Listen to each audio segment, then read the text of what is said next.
Alors, première question pour vous, c'est pourquoi était-il nécessaire de continuer à vous faire intervenir, sachant que vous avez déjà enseigné finalement ce que vous savez à d'autres personnes.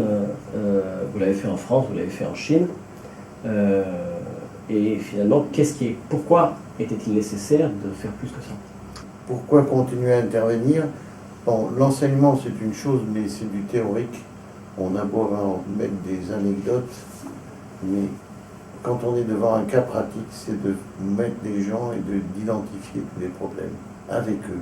C'est-à-dire que c'est eux qui doivent découvrir et les aider à les résoudre. C'est ça, c'est la supervision, c'est de l'accompagnement. C'est de l'accompagnement dans le règlement d'un problème donné. Quelle mission vous a-t-on donné alors pendant cette période de CDD et pour combien de temps? Alors, normalement, j'ai fini donc ma carrière au mois de septembre de l'année dernière. Et avant que je parte, on m'a demandé si je ne pouvais pas aider à faire une continuité pour faire un biseau avant de prendre une retraite définitive.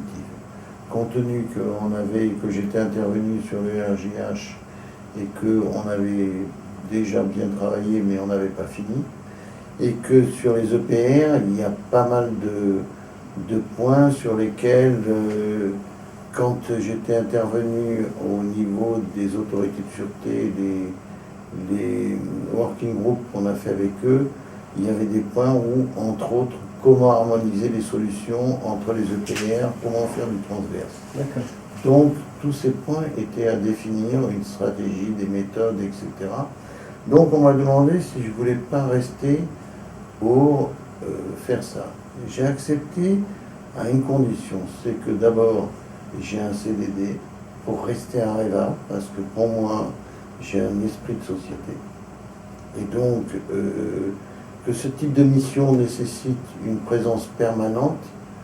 Et compte tenu qu'il y avait deux sujets, ça m'a d'autant plus intéressé qu'on pouvait faire, diviser la mission en deux, avec un mi-temps à Paris et un mi-temps à Aix-en-Provence. Et ce qui vous permettait en plus de laisser les équipes de manière à ce qu'on définisse au départ une stratégie, des points importants à voir, qui les analyse, qu'à partir de ça, quand je revenais, on pouvait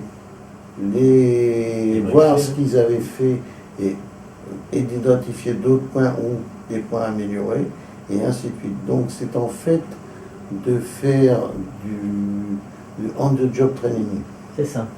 C'est-à-dire, c'est pas de faire, mais de faire aux gens et d'apporter son expérience, non pas pour dire votre solution, vous devrez faire ça, mais la solution que vous avez définie, il y a tel point qui me semble à améliorer, et c'est eux qui s'approprient la méthode. Très bien.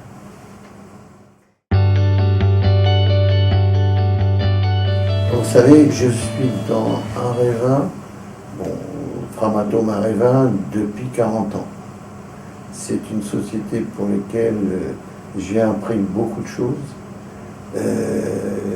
J'ai appris un esprit de société, un esprit de département, un esprit d'équipe. Et je trouve que quand il y a des problèmes, on peut être en support. Et en plus, j'ai eu une fin de carrière vraiment intéressante, je n'ai pas été dans un placard. Donc si on m'a proposé c'était du win-win, je suis gagnant parce que ça me permet de faire un biseau pour partir. C'est pas évident de partir. Non, c'est pas évident.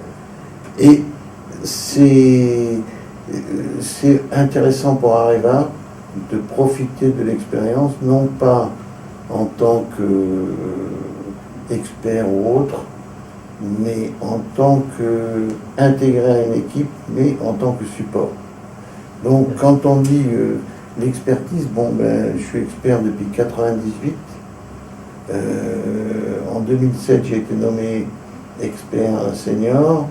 En 2012, j'ai été nommé fellow, reconduit.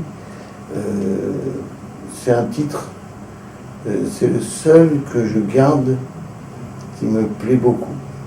C'est la reconnaissance pour moi, c'est ce type de fellow expert. Pourtant, j'ai été chef de département et autres, mais je préfère ce type de fellow expert.